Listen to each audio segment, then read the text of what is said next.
Break के बाद एक बार फिर बुलेटिन की शुरुआत करेंगे। बात करेंगे पीओके की कि क्या 23 जुलाई को पीओके रिहा होने वाला है। आखिर ऐसा क्यों कहा जा रहा है? बड़ी खबर आपको बता देते हैं। पीओके में आंदोलन थमने का नाम नहीं ले रहा है और प्रदर्शनकारियों की मौत के बाद गुस्सा और ज्यादा भड़कता हुआ दिखाई दे रहा है।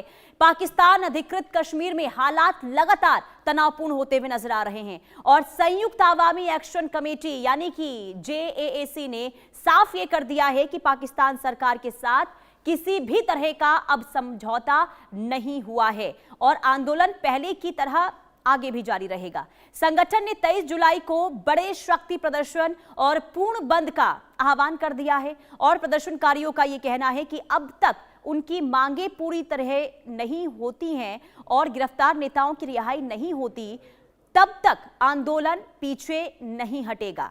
हाल के दिनों में प्रदर्शन के दौरान कई मौतों ने पूरे इलाके में आक्रोश को और ज्यादा बढ़ा दिया है। संयुक्त राष्ट्र मानवाधिकार कार्यालय ने भी प्रदर्शनकारियों और सुरक्षा बलों की मौतों की निष्पक्ष जांच की मांग करते हुए स्थिति और ज्यादा चिंता स्थिति को लेकर जताई है। इधर आंदोलनकारी आरोप ये लगा रहे हैं कि बल प्रयोग से उनकी आवाज को दबाने की कोशिश की जा रही है, जबकि प्रशासन कानून व्यवस्था बनाए रखने की लगातार बात कर रहा है। और इसी टकराव के बीच अब 23 जुलाई यानी कि कल का प्रदर्शन पूरे क्षेत्र की राजनीति और सुरक्षा के लिए अहम माना जा रहा है और ऐसे में कहा जा रहा है कि कल की जो स्थिति है वो पीओके के भविष्य को भी तय कर सकता है। इधर पीओके में ये आंदोलन अब केवल स्थानीय मुद्दा नहीं रह गया है, बल्कि शासन, राजनीतिक प्रतिनिधित्व और नागरिक अधिकारों और प्रशासनिक नीतियों को लेकर व्यापक असंतोष का प्रतीक भी लगातार बनता हुआ दिखाई दे रहा है। ऐसे में सबसे बड़ा सवाल यही है कि क्या पाकिस्तान सरकार आंदोलनकारियों से संवाद का रास्ता अपनाएगी या फिर टकराव और ज्यादा बढ़ेगा। फिलहाल पीओके में माहौल बेहद संवेदनशील बना हुआ है और सभी की नजरें 23 जुलाई के प्रस्तावित शक्ति प्रदर्शन पर टिकी हुई हैं कि आखिर 23 जुलाई को पीओके में होने क्या वाला है।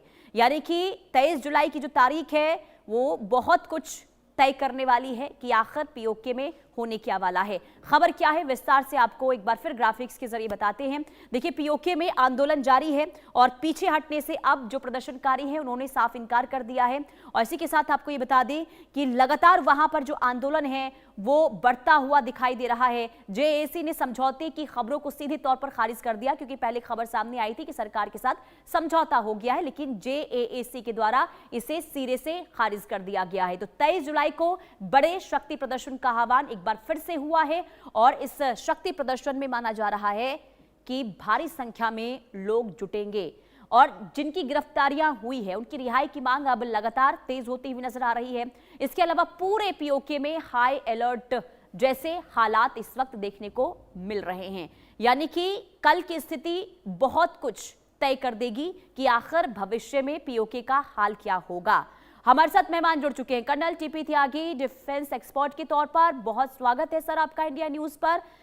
क्या देख रहे हैं आप, क्या होने वाला है 23 जुलाई को पीओके में? क्या ये माना जाए कि कल सब कुछ तय हो जाएगा पीओके के भविष्य को लेकर? सर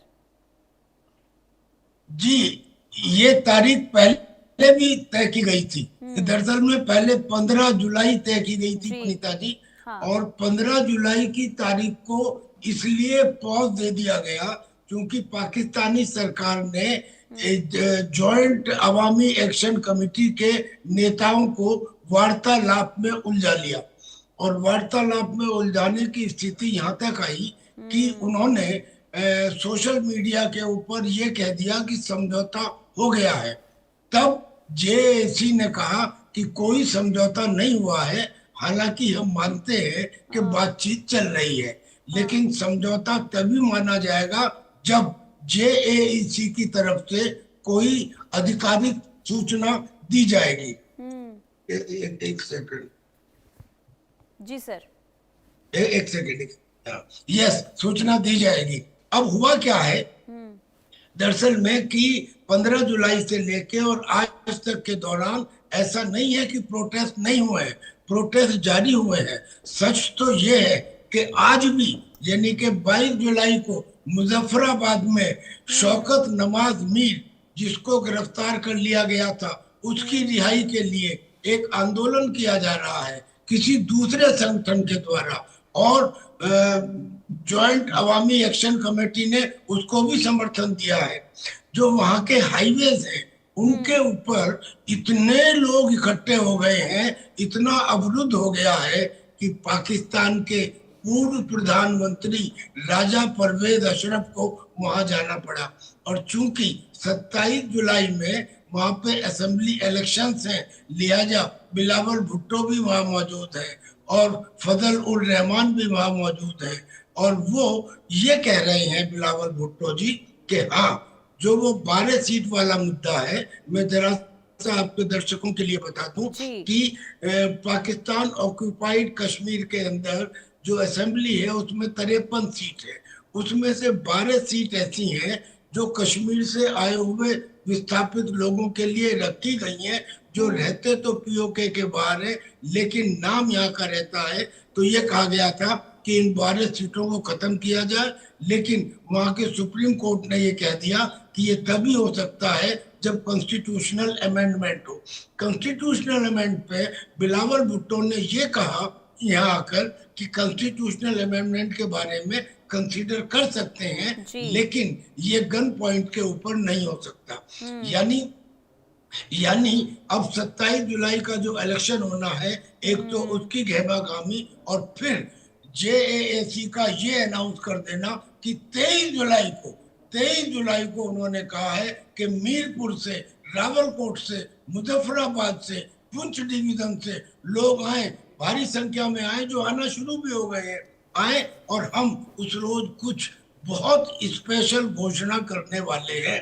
अब वो घोषणा तो उन्होंने बताई नहीं है। मुमकिन है, जैसा आप कह रही है पुनीता जी, कि हो सकता है कि वो घोषणा यही हो कि आज हम अपनी खुद मुख्तारी का ऐलान करते हैं और आज हम अपने आप को पाकिस्तान से अलग करते हैं। हो भी सकता है कि ये घोषणा हो, लेकिन उन्होंने ये ऐलान कर दिया है कि कल को एक बड़ी घोषणा होगी। ये नहीं बताया गया है कि वो घोषणा क्या होगी।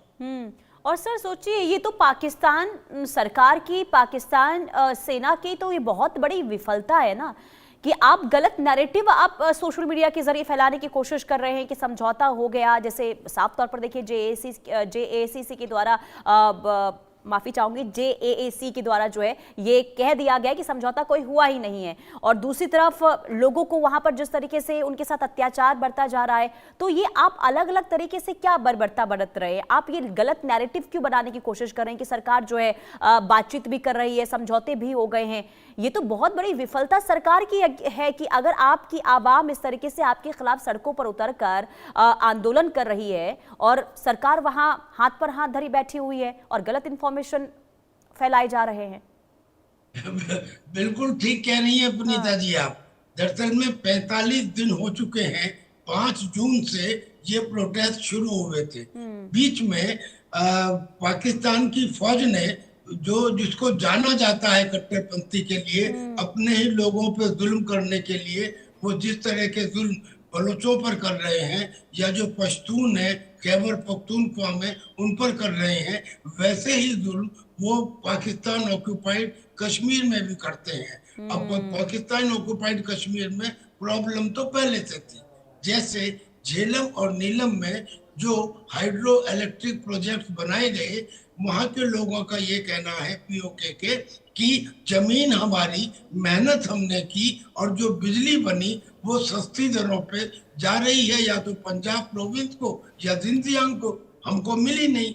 और ऐसे ही आटे का, दाल का, सब तरह के रेट वहां पे ज्यादा, तो प्रोटेस्ट तो वहां से शुरू हुए थे। लेकिन पाकिस्तानी आर्मी ने उन प्रोटेस्ट को दबाने के लिए गोली चलाई और 30, 40, 50 आदमी जो है वहां पे शहीद भी हो गए। उसके बाद में एक टर्निंग पॉइंट तब आया जब पाकिस्तान के डिफेंस मिनिस्टर ख्वाजा आसिफ ने ये कह दिया कि मीरपुर के और रावलकोट के लोग तो कश्मीरी है ही नहीं, ये तो पहाड़ी बोलते हैं। उसके बाद में ये जो प्रोटेस्ट थे ये और ज्यादा तेज हो गए। और फिर तो जो सरदार अम्मान खान है, ये सरदार अम्मान खान जेएसी के एक बड़े नेता हैं, इन्होंने ये कह दिया 80,000 की भीड़ के सामने कि क्या हम लाइन ऑफ कंट्रोल यानी कि सीज फायर लाइन की तरफ कूच करें। तो पूरे 80,000 लोगों ने बार बार ये कहा हाँ कुछ करें कुछ करें। फिर उन्होंने कहा कि पीओके पाकिस्तान का हिस्सा ही नहीं है, मानते हैं? सब लोगों ने कहा हाँ मानते हैं मानते हैं। अब उन्होंने कल ये कह दिया कि Pakistan occupied Kashmir disputed territory नहीं है, ये ऑक्यूपाइड टेरिटरी है। और ऑक्यूपाइड किसने किया है? पाकिस्तान ने। हमें इनसे आजादी चाहिए। सब लोगों ने कहा यस यस यस। तो सवाल ये हो गया कि अब पीओके के लोग खुल्लम खुल्ला बिल्कुल सामने आ चुके हैं कि हमें पाकिस्तान के साथ नहीं रहना नहीं रहना नहीं रहना। बात तो यहाँ तक आ गई है, वो ये कहते हैं कि जब भूखे मरने की नौबत आएगी तो क्या हम राजौरी से, पुंछ से, मेंढर से, क्या हम इनसे अपील ना करें कि हमें आप खाना दीजिए, रिश्वत दीजिए, हमारी मदद कीजिए? इसका मतलब क्या हुआ? इसका मतलब ये हुआ कि वो एक तरफ से हिंदुस्तान की तरफ मिलने का हाथ बढ़ा रहे हैं। हाँ, इतना जरूर है कि हिंदुस्तान को इस मामले में सतर्क रहना है। मान लीजिए कि अगर ये 50 लाख पीओके हमारे साथ जुड़ने को तैयार हो जाता है, 50 लाख मुसलमान और आ जाते हैं हिंदुस्तान में, तो उससे पहले यहाँ के जो वो लोग हैं जो हिंदुस्तान में रह के पाकिस्तान का गान करते हैं, उसमें से कम एक ऐसे व्यक्ति को जो ये कहता है कि पाकिस्तान ने चूड़ियां नहीं पहन रखी, हमें जेल में डालना होगा, ताकि आने वाले नए लोग बेशक हमारे हैं लेकिन वो यहाँ आके गजवाए हिंद की बात दोबारा ना करें। ये एक के लिए हमको थोड़ा सा सावधान रहना है जी। और मुझे तो सर ये लगता है कि अब तक शायद वहाँ की सरकार और सेना ये सोच रही होगी कि अब इससे पहले भी तो कई बार प्रोटेस्ट हुए हैं, उसे हमने दबा दिया है, और जो इससे पहले दमन जो अत्याचार लोगों पर प्रोटेस्ट के दौरान करते रहे हैं, और शायद उनको ये भी लग रहा होगा कि ये भी प्रोटेस्ट उसी तरीके से बंद हो जाएगा। क्या ये आकलन कर पाने में सरकार नाकाम हो रही है कि इस बार विद्रोह की लहर बहुत ज्यादा है? क्या ऐसी भी स्थिति है क्या सर? बिल्कुल, आप बिल्कुल सही कह रही है, बिल्कुल सही कह रही है। इससे पहले भी होते रहे हैं और पाकिस्तान की आर्मी ने ये समझा होगा कि जब भी कोई प्रोटेस्ट होता है हम ताकत के बल पर उसे दबा देते हैं, कहां तक लड़ाई लड़ेंगे। लेकिन जैसे आपने कहा, इस बार की सिचुएशन डिफरेंट है, कारण कई है। पहला तो यही समझ लीजिए कि पीओके में जो अब प्रोटेस्ट हुए हैं ये अनप्रेसिडेंटेड है। इतने लोग कभी सड़कों पर नहीं आए, और एक दिन को छोड़िए जी, 45 दिन से वो सड़कों पर है। और अब तो कल का आलम ये है कि कल के लिए आज ही हाईवे जाम होने शुरू हो गए हैं। तो एक तो ये कि ये अनप्रेसिडेंटेड है। दूसरी बात, एक जगह का इफेक्ट जब बढ़ जाता है, जब दूसरी जगह भी उसी तरह का काम हो रहा हो, यानी कि उसकी सीवियरिटी कंपाउंड हो जाती है। क्या आज की तारीख में बलूचिस्तान के अंदर ऐसी सिचुएशन नहीं है? बलूचिस्तान लिबरेशन आर्मी ने तो जो वहाँ के एक मीर यार हैं, उन्होंने बाकायदा अपना नेशनल सिंबल, अपना नेशनल झंडा, अपना बाकायदा एक बैंड और सारी चीजें डिक्लेयर कर दी हैं कि हम पाकिस्तान से अलग हैं। और ये भी कह दिया है कि 85% बलूचिस्तान हमारे कब्जे में है। उधर उन्होंने एक बात और कह दी है कि जब अफगानिस्तान के अंदर तालिबान का हुक्म सरकार आई थी, तब उस समय अशरफ गानी के जो पुराने फौज के सारे लोग थे वो तालिबान के साथ आ गए थे। तो उन्होंने कहा कि पाकिस्तान की जितनी आर्मी इस समय पोस्टेड है अफगानिस्तान इसमें बलूचिस्तान में, वो सब बलूचिस्तान के साथ आ जाएगी। यानी कि मुल्ला मुनीर को ये समझ लेना चाहिए कि वो जो 6 लाख या 7 लाख की फौज के ऊपर इतरा रहा है, वो फौज कभी भी पलड़ा बदलने को तैयार रहेगी। जैसे बलूचिस्तान में, ऐसे ही खैबर पख्तूनख्वा में और ऐसे ही पीओके में। यानी कि ये कंपाउंड इफेक्ट हो गया, एक जगह नहीं 3-4 जगह से आ गया। ये मुसीबत ही नहीं, ये मुसीबतों का पहाड़ है पाकिस्तान की आर्मी के लिए। और ऊपर से इतना होने के बाद भी वो हिंदुस्तान को आंख दिखाता है, झूठ बोलता है कि साहब ऑपरेशन सिंदूर में तो हमारी जीत हुई थी। सारी दुनिया जानती है, सैटेलाइट तस्वीरें हैं। तो इसके बाद में अब दुनिया में एक ये तस्वीर बनती जा रही है पाकिस्तान की कि ये आतंकवाद को बढ़ावा देने वाला, और बढ़ावा ही नहीं, दूसरे देशों में भी आतंकवादी रहते हैं मगर वो अपने कैंप खुद बनाते हैं। पाकिस्तान में उन आतंकियों के कैंप पाकिस्तान की सरकार बनाती है, पाकिस्तान की आर्मी बनाती है। जो बहावलपुर में जैश ए मोहम्मद का कैंप तबाह हुआ था, उसका रिकंस्ट्रक्शन कौन करवा रहा है? 14 करोड़ रुपए दिए पाकिस्तान करवा रहा है। तो पाकिस्तान एक आतंकवाद को बढ़ाने वाला, उसको सपोर्ट करने वाला, उसमें लिप्त, झूठ बोलने वाला, झूठ बोल के उसने जाने कहां कहां से उधार लिया है। आज तक चंदे के ऊपर जीने वाला ये देश अब ज्यादा देर तक टिक नहीं पाएगा। सारी दुनिया के अंदर इसकी थू थू हो रही है इस मामले में। और देखिए, जो आप कह रहे हैं ऑपरेशन सिंदूर का आपने जिक्र किया, अभी हाल ही में इमरान खान जो पाकिस्तान के पूर्व प्रधानमंत्री थे, उनकी बहन के द्वारा जब ऑपरेशन सिंदूर का जिक्र किया गया था और ये कहा गया था कि पाकिस्तान की फजीहत हुई है, भारत की वो तारीफ करते हुए नजर आएंगे कैसे यहाँ पर ऑपरेशन सिंदूर के दौरान जो है पाकिस्तान को धूल चटाई गई। तो वहां पर उनकी आवाज को दबाने की कोशिश अब शुरू हो गई है, उन्हें नोटिस तक दे दिया गया है। तो यहाँ पर तो अब आप सोचिए कि कोई भी अगर सच्चाई बताने की कोशिश करता है तो आप उन पर सीधे तौर पर उनको उनकी आवाज को दबाने की कोशिश करते हैं, और यही एक बार फिर से देखने को मिला है पाकिस्तान के अंदर।